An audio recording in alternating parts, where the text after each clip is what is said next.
Já tomaram café? Sim, já. Faz de manhã ajuda, né? Dá um levante. Ai, tá meio frio, né? Tá? Tá meio difícil aqui pra mim, a gente vendo, tá vindo direto aqui em cima de mim. Pois é. Tá calor,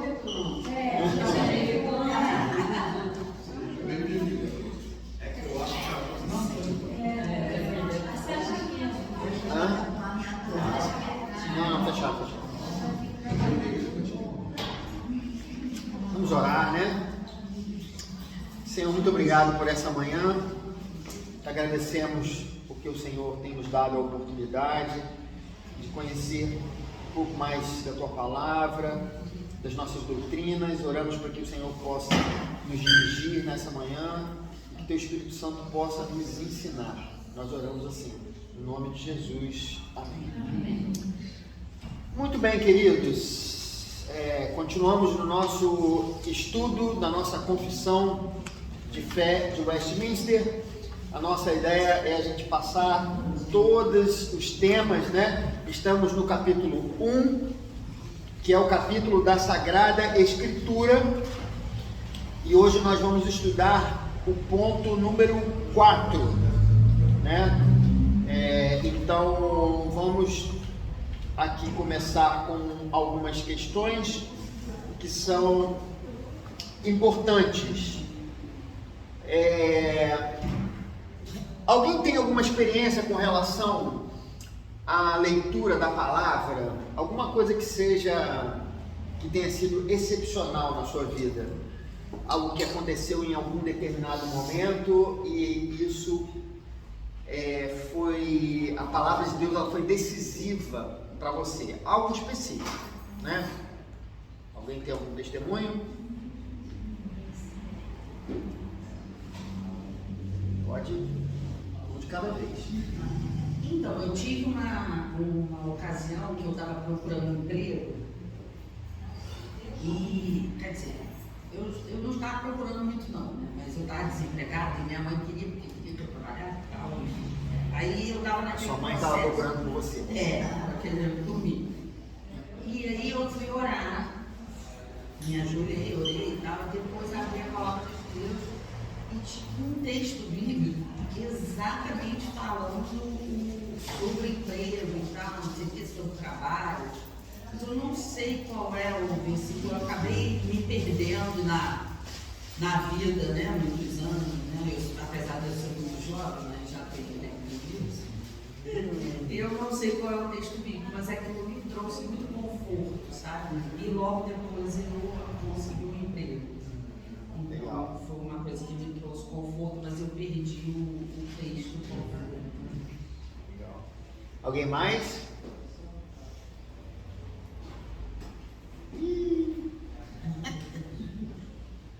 Mas tá ruim, hein? Muito bem. Eu tive uma experiência quando eu era criança. Eu devia ter lá pelos meus 10 anos de idade, não sei. Chegava às quintas-feiras e a minha família ia para a igreja. Eu ficava à noite com a minha avó. Minha avó, ela era cega. Então eu ficava com 10 anos, ficava sendo o protetor da minha avó, né? Mais ou menos assim.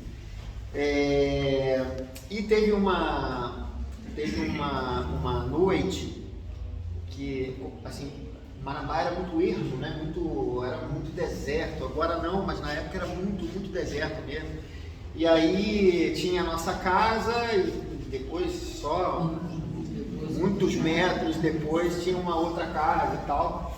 Só que aconteceu alguma coisa que houve uma gritaria assim na rua, isso não era comum, né? E lá era muito escuro, não tinha iluminação. A gente morava nos 2 primeiros anos nós moramos com lampião, né? Nós usávamos lampião, vela, lanterna e tal. E aí eu estava lá nesse dia com a minha avó de noite, aí eu ouvi um grito, eu fiquei desesperado, né? Porque, imagina, o que eu ia fazer? Minha avó cega, eu com 10 anos de idade, né? Aí eu me lembro que eu corri e peguei a Bíblia e abri Aí estava num dos salmos, eu estou igual a Simone aqui, não vou lembrar, não sei se era o Salmo 18, o Salmo 118, era alguma coisa assim. Mas aí aquele texto foi um texto que falava sobre a segurança, sobre Deus nos guardar e tal. E eu me lembro que na mesma hora assim eu fiquei consolado, entendeu? Com aquele texto. E foi interessante que eu fiquei tão consolado ali naquele momento que de repente eu fui adormecendo e dormi. Acordei no dia seguinte, né? Normal, não tinha sido nada, né? Mas eu, como criança, fiquei aflito. Mas eu me lembro até hoje dessa experiência de me sentir confortado ali naquele momento, e aquilo foi tão reconfortante que eu, de fato, acabei adormecendo, né? E no dia seguinte estava tudo certo, que não aconteceu nada demais. Mas essas são questões relacionadas à palavra de Deus, né? A palavra de Deus, ela tem um efeito diferente na nossa vida. Eu já contei para alguns irmãos aqui que um amigo meu, e não foi apenas o testemunho dele que eu ouvi nesse sentido, eu ouvi uma outra pessoa com um testemunho muito parecido, mas assim, um amigo meu, ele estava numa festa de aniversário, ele recebeu a Bíblia, uma Bíblia de presente, e ele era uma pessoa que estava sempre envolvida com os crentes e tal, mas ele na verdade não tinha nenhuma experiência real, era só uma coisa religiosa que ele olhava aquilo de fora. E aí ele ganhou a Bíblia num aniversário, e aí ele ficou fascinado com aquele presente. A primeira coisa que ele fez quando chegou em casa, já lá para as 11 horas da noite, né, foi abrir a Bíblia e ler a Bíblia. E aí ele terminou de ler a Bíblia de manhã, e ele já, quando ele terminou, o coração dele já havia sido transformado, e ele de fato se transformou numa pessoa completamente diferente, né? Então a Bíblia, ela tem um elemento que não é um elemento corriqueiro, não é um elemento normal, né?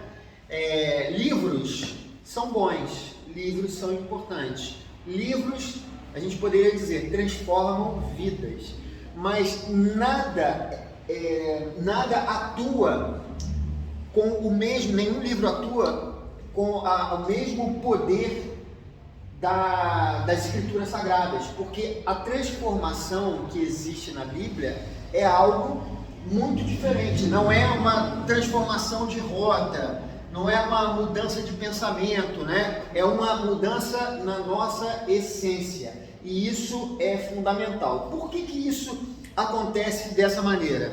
Eu costumo dizer, meus irmãos, o seguinte, que nós temos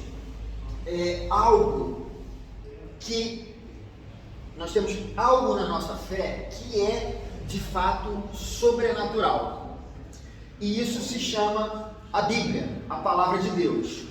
Por quê?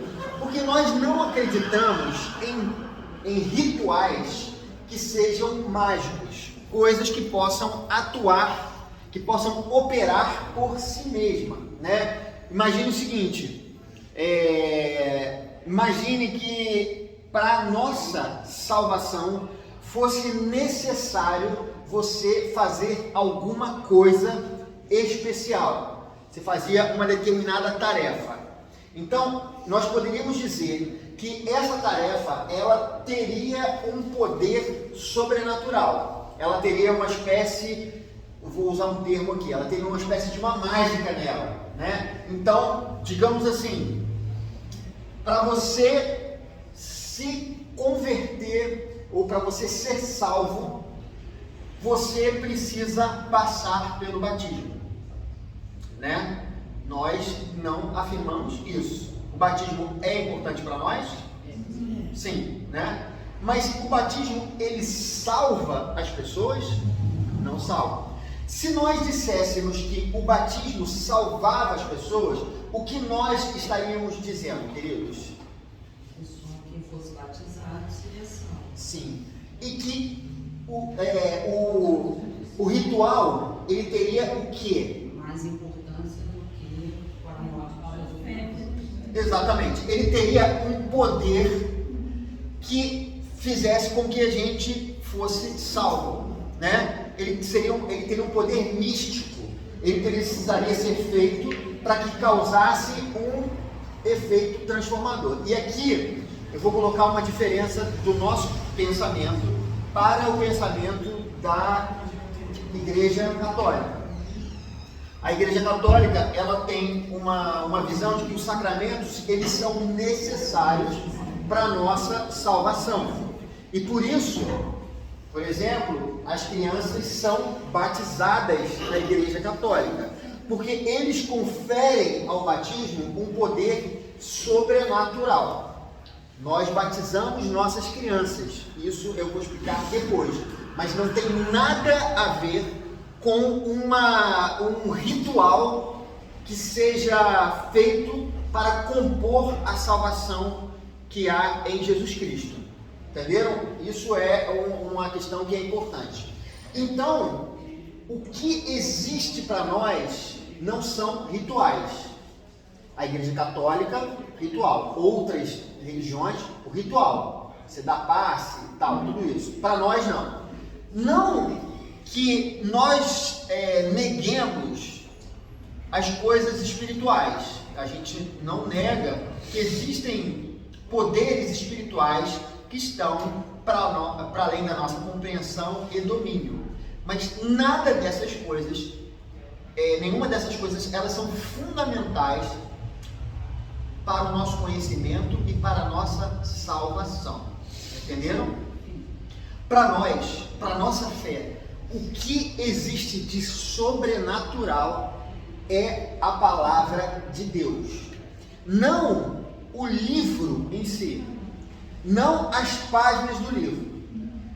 Eu me lembro de uma seita, que partiu dos cristãos, o pessoal lá dos Estados Unidos, que eles começaram a ter um negócio lá de cair, botava a mão, caía e tal. Aí o pastor da igreja escreveu um livro e era um tal das pessoas caírem, entendeu? De caírem, e pegava o livro do pastor, e caía no chão, sabe? Aí um dia alguém perguntou, por que as pessoas caem com o livro do pastor fulano, quando colocam a mão, mas não caem quando colocam a mão na Bíblia? Aí eles criaram a doutrina do Deus colocou uma proteção na Bíblia, para você botar a mão e não cair para trás, entendeu? Senão ninguém conseguiria segurar a Bíblia. Olha só que coisa estranha, né, queridos? Não sei se alguém lembra disso, mas isso aconteceu nos anos 90, né? Uma igreja que tinha lá, até emitia escudo aqui no Brasil e tal, não sei o quê. Na época que ainda não tinha internet, a gente ainda via as coisas pela televisão. A gente caiu o queixo vendo isso na Rede TV, né, se não me engano, né?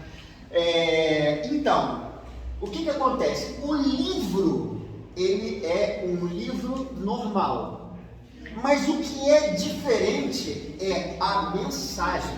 A mensagem do Evangelho, aquela mensagem que é codificada através de palavras, porque palavras, a palavra é a forma, é a interface entre a mensagem e o nosso entendimento, né? Sem palavras nós não conseguimos entender. Eu não vou pregar para vocês aqui, né? Assim, e vocês né? Não vão receber. Receba agora esse entendimento. Aí eu fico quieto, né? Isso, na verdade, é contra aquilo que a gente vê nas Escrituras, porque o Senhor, Ele nos comunica a sua palavra. Então, o que é extraordinário, né? O que é fora do comum é a mensagem, é a palavra de Deus. A gente vai estudar isso mais à frente. Eu não sei se eu falei com vocês aqui anteriormente, porque eu converso com muitos irmãos aqui no discipulado, né? A maioria dos irmãos passaram pelo discipulado aqui comigo. Eu falo muito sobre isso. Existem, queridos, chamados meios de graça. Nós vamos estudar isso na nossa confissão de fé. E os meios de graça, para vocês entenderem, são as formas nas quais nós somos, de fato, abençoados. Ok? Coisas que nós praticamos e quando a gente pratica, nós somos abençoados. Uma delas, oração. Isso é meio de graça privado. Oração. Quando você ora, Deus, Ele está ouvindo a sua oração. Porque Jesus Cristo abriu o caminho para o Pai.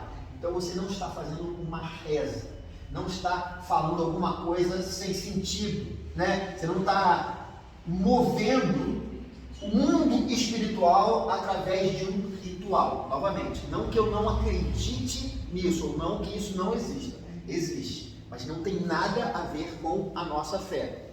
A oração não é uma reza, não é um movimento espiritual. Você não está criando uma energia para que algo aconteça na sua vida ou na vida de outra pessoa. A oração é você se comunicando com Deus, né? É o mesmo que os salmistas faziam, né? Eles falavam com Deus. Então, quando a gente faz isso, nós somos abençoados. Mas não só isso. Oração e leitura da palavra. Isso, meios de graça. A leitura da palavra é quando nós lemos a palavra de Deus, e a palavra de Deus, ela nos abençoa. Entendeu? A gente pode dizer, e por isso a ênfase que a nossa igreja tem no ensino da palavra. Quando a gente está lendo a Bíblia, entendendo a Bíblia, entendendo a mensagem que foi dada a nós, quando nós estamos orando, nós saímos de lá transformados, né? De que maneira? O Espírito Santo atuando nos nossos corações. Porque a palavra de Deus, ela é sobrenatural. Para vocês entenderem essa sobrenaturalidade da palavra de Deus, é importante a gente entender que o homem, volto lá atrás, ele se afastou de Deus. Nós falamos sobre isso. O homem perdeu a capacidade de entender quem era esse Deus. Ele, pelos seus próprios recursos, sentidos, ele não pode saber quem é Deus, a não ser que o próprio Deus diga algo a respeito de si. E foi isso que aconteceu. Jesus Cristo começou a se revelar, porque Ele é o Logos divino, Ele é a palavra, Ele é o verbo, Ele é a parte reconhecível de Deus, aquela parte que nós conseguimos entender. Por isso Ele é o verbo. O verbo, eu falei sobre a palavra, né? E aí Ele começou o processo de revelação, até que em algum determinado momento da história e do tempo, há 2000 anos, esse Deus, ele se inseriu na história humana em forma de homem, e ele revelou o Pai de uma maneira que nós ainda não tínhamos conhecido. Entendam, queridos, que esse processo não é um processo natural.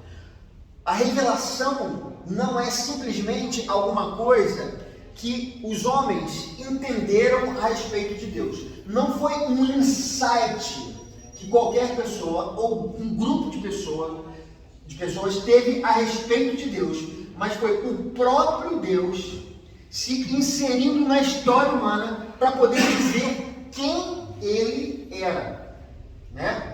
E esse é um movimento sobrenatural. Não que a existência do mundo seja algo natural. Nós não acreditamos na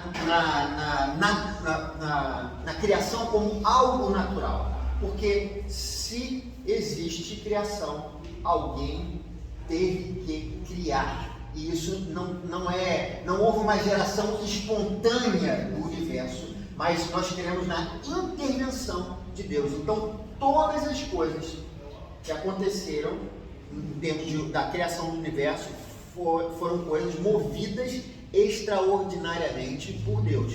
Mas a história do homem iria continuar no seu rumo, no seu rumo que é a morte, né? A perdição eterna, se Deus não tivesse vindo de maneira extraordinária falar com as pessoas.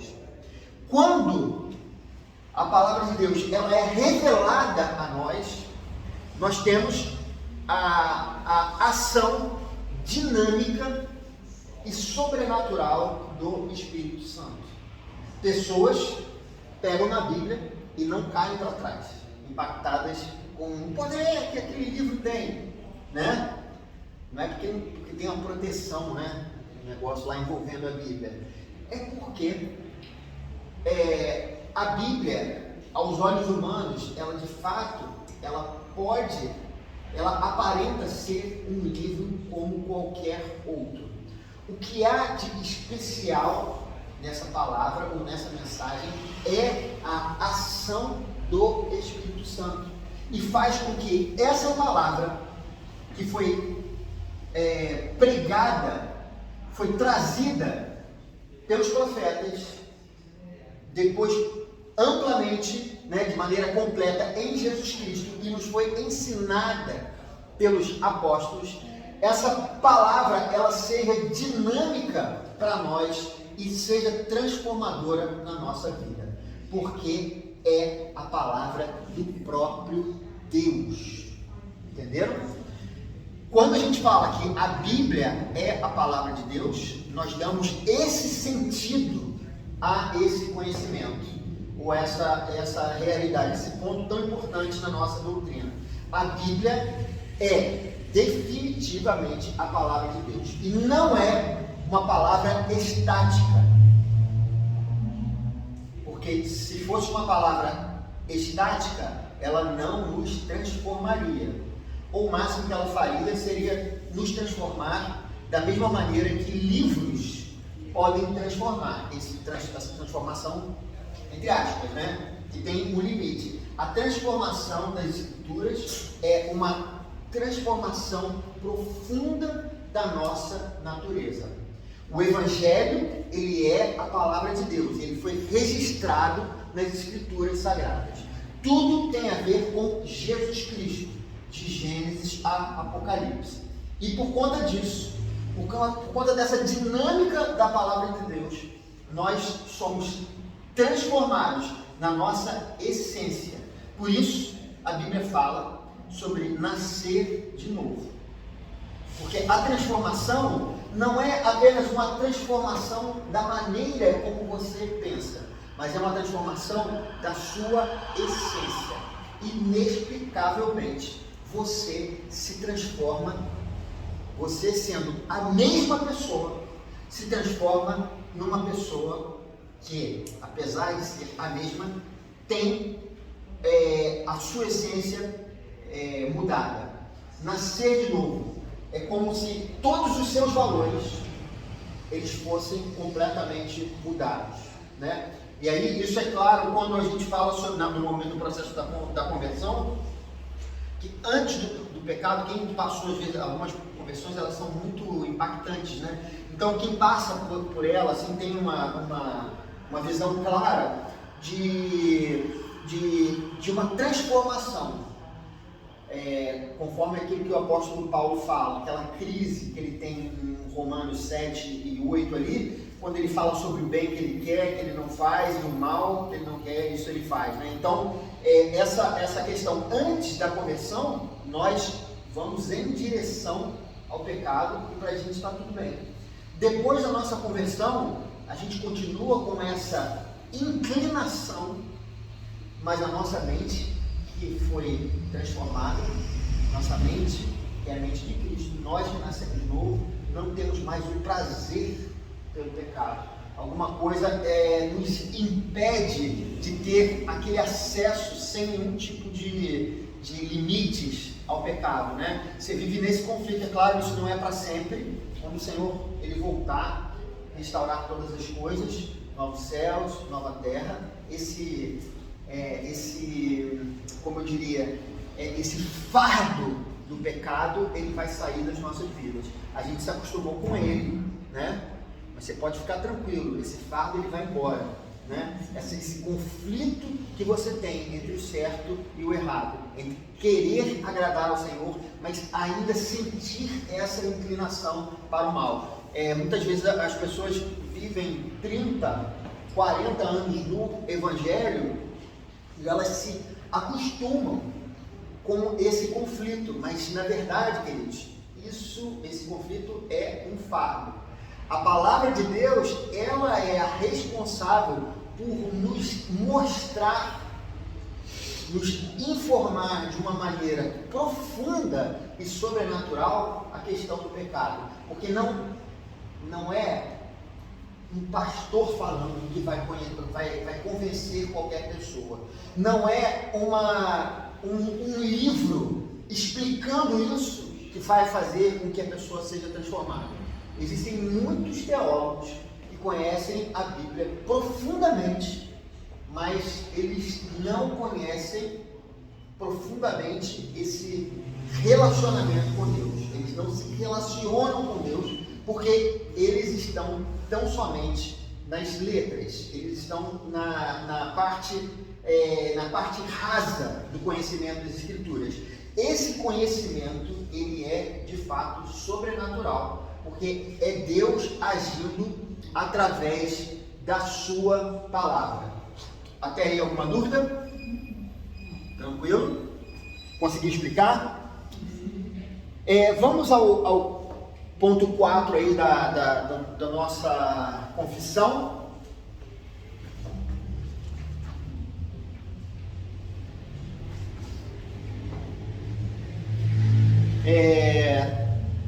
O ponto diz o seguinte: a autoridade da Escritura Sagrada, razão pela qual deve ser crida e obedecida, não depende do testemunho de qualquer homem ou igreja, mas depende somente de Deus. A mesma verdade, que é o seu autor, tem, portanto, de ser recebida, porque é a palavra de Deus, tá? Então, a gente vai discutir esse parágrafo aqui da seguinte forma. Ele coloca: a autoridade da Escritura Sagrada, razão pela qual deve ser crida e obedecida, não depende do testemunho de qualquer homem ou igreja. E aí o ponto é autoridade, a autoridade da palavra. Quando a gente está falando sobre autoridade da palavra, a gente está falando sobre alguém que determina que aquele escrito, ele é palavra do Senhor. Semana passada nós falamos sobre os 46 livros do cânon católico, diferente do nosso, que são 39 livros, né? Nós falamos que esse cânon, ele tem algo de diferente, no sentido de que a Igreja Católica, ela determinou que aqueles livros que não foram aceitos, foram rejeitados pelos reformadores, que aqueles livros, eles eram reconhecidos, ou que a Igreja os reconhecia como canônicos. Na verdade, os reformadores, eles diziam que o livro, ele não deveria ser reconhecido pela igreja, mas eles precisavam ter um reconhecimento interno. E é isso aqui que a gente fala, sobre a autoridade do livro. O livro, ele precisa ser palavra de Deus por si só. O máximo que a igreja pode fazer, a igreja de Jesus Cristo, não a igreja instituição, no sentido de ser uma igreja, a igreja presbiteriana, ela aceita ou não aceita? Não, no sentido amplo da coisa, né? A igreja, o máximo que ela faz é reconhecer essa autoridade. A autoridade dos livros bíblicos, elas não dependem de uma pessoa dizer: esses livros, eles são sagrados. Entendeu? Então, esse é um ponto que é importante nesse entendimento do livro como autoridade divina. Ela não é através de um reconhecimento, por exemplo, de um Papa, né? A gente não crê nisso. Não é o Papa que vai lá e dá essa autoridade. A partir de agora, esse livro é um livro sagrado, né? Isso foi o que aconteceu com relação à igreja. A igreja católica, ela tem uma visão de que a igreja ela é autônoma nessas decisões, entendeu? Então ela que definiu o cânon. A nossa visão é que nós reconhecemos, porque os livros eles têm autoridade por si só. Eles é que dizem se são a palavra de Deus ou não. E aí o texto aqui continua: mas depende somente de Deus a mesma verdade que é o seu autor. Então,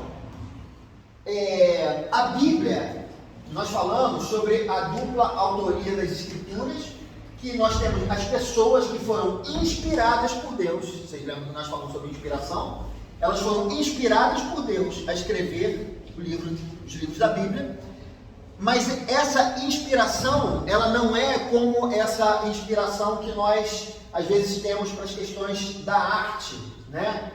Os teólogos chamam de inspiração dinâmica, né? Ela é uma inspiração, ela é uma inspiração que vem do próprio Espírito Santo. O Espírito Santo, ele designou, como é que eu diria? Ele foi, não é gerando a palavra, queridos, me ajudem aí, ele foi conduzindo aquelas palavras a serem escritas, né? Então, Deus, ele é o autor das Escrituras em primeiro lugar. E, na verdade, a igreja, ela tem que reconhecer, tão somente isso, reconhecer essa autoridade, porque Deus é o seu próprio autor. Os livros, por exemplo, da Igreja Católica, eles não são livros autoritativos, porque de alguma maneira eles não estão ligados aos demais livros da Bíblia, e a gente vê claramente que não é o próprio Deus conduzindo aqueles escritos. Se você for pegar os livros bíblicos, queridos, todos eles têm uma só essência, né? Um só autor, apesar dos autores secundários serem vários, né? Nesses milênios, mas um só autor, que é o próprio Deus. E aí ele fala, mas depende tão somente de Deus a mesma verdade que é o seu autor, né? Então Deus, ele inspirou esses livros e ele é o autor do livro. Seguindo adiante, tem portanto de ser recebida porque é a palavra de Deus. Na verdade, a partir do momento em que nós entendemos que a Bíblia ela é a palavra de Deus, nós, então, não podemos nos dar ao luxo de dizer não a essa palavra. Se a gente reconhece que Deus foi o seu autor, que o Espírito Santo, ele confirma, que a igreja, nesses séculos todos, reconheceu esses livros como inspirados.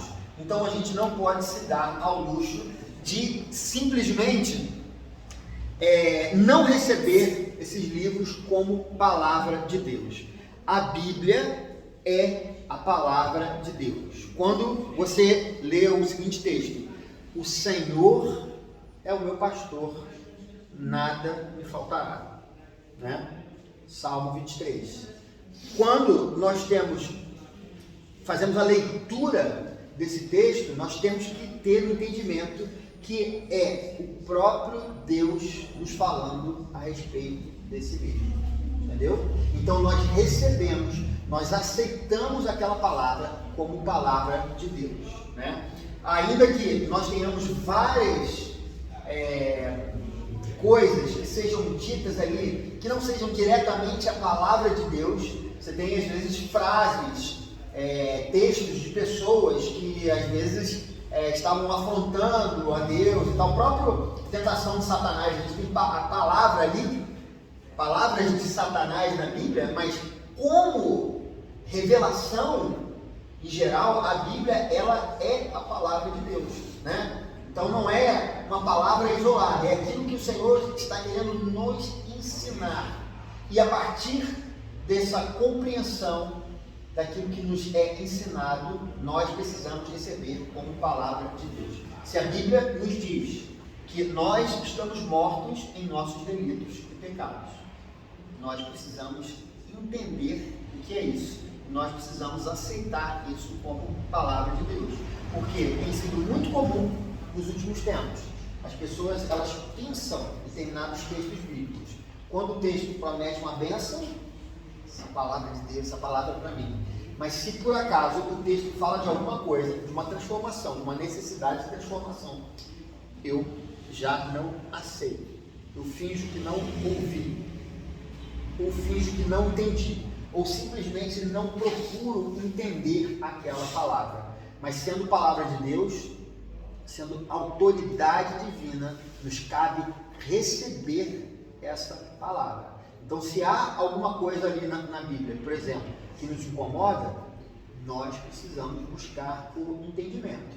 Eu vou dizer a vocês, quando, por exemplo, eu lia o Sermão do Monte, e chegava naquele momento em que Jesus falava sobre a questão do olho, da intenção, quando você fala, usa até a palavra raca, né, para ofender o irmão e tudo mais. Aquele texto me incomodava demais. Eu mesmo sendo jovem, eu tinha um incômodo com aquele texto, porque eu via que aquele texto estava muito, a sua referência era muito alta para mim. Mas esse entendimento de que o texto era para mim foi importante para eu entender como eu precisava lidar com o texto bíblico, porque ele é palavra de Deus. Então, a gente não pode simplesmente ignorar aqueles textos que a gente quer ignorar e aceitar aqueles que a gente acha melhor, né? A gente tem que entender que a Bíblia como um todo é a palavra de Deus. E se nós não alcançamos um determinado padrão de exigência, nós não vamos alcançar, porque Deus é santo, santo, santo. Aí a gente vai buscar alternativa a esse padrão através de toda a mensagem bíblica. Mas é importante o conhecimento da palavra de Deus. Meu povo erra pela falta de conhecimento, foi o que Deus falou através de Oséias para o povo de Israel. Nós não podemos errar pela falta de conhecimento, porque a Bíblia, ela é a palavra do próprio Deus. Amém? Deus abençoe. Nos encontramos no